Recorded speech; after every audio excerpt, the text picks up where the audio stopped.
ಎಲ್ರಿಗೂ ನಮಸ್ಕಾರ. ನಾನು ನಿಮ್ಮ ಸ್ವಾತಿ. ಹಂಪೆಯನ್ನ ಒಂದು ರಹಸ್ಯಗಳ ನಗರ ಅಂತಾನೆ ಕರೀತಾರೆ. ಇಲ್ಲಿಯ ಸಾವಿರಾರು ವರ್ಷಗಳ ಹಿಂದಿನ ಪೌರಾಣಿಕ ಕಥೆಗಳನ್ನ ಇಲ್ಲಿರುವ ಪ್ರತಿಯೊಂದು ಕಲ್ಲು ಕೂಡ ಹೇಳ್ತವೆ. ಆ ಕಥೆಗಳಲ್ಲಿ ಹೇಮಕೂಟದ ಕಥೆಯೂ ಒಂದು. ಈ ಪರ್ವತಕ್ಕೆ ಹೇಮಕೂಟ ಪರ್ವತ ಅಂತ ಯಾಕೆ ಕರೀತಾರೆ ನಿಮ್ಗೆ ಗೊತ್ತಾ?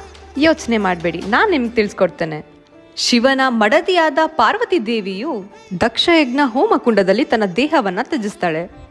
ನಂತರ ಹಂಪೆಯಲ್ಲಿ ಪಂಪಾದೇವಿಯಾಗಿ ಜನ್ಮ ತಾಳಿ ಶಿವನನ್ನ ಮದುವೆಯಾಗಲು ಈ ಪರ್ವತದ ಮೇಲೆ ಧ್ಯಾನ ಮಾಡ್ತಾಳೆ. ಮುಂದೆ ಶಿವನೊಂದಿಗೆ ಮದುವೆ ಆಗ್ಬೇಕಾದ್ರೆ ಎಲ್ಲಾ ದೇವಾನುದೇವತೆಗಳು ಇವರಿಬ್ಬರ ಮೇಲೆ ಬಂಗಾರದ ಹೂಮಳೆಯನ್ನ ಸುರಿಸ್ತಾರೆ.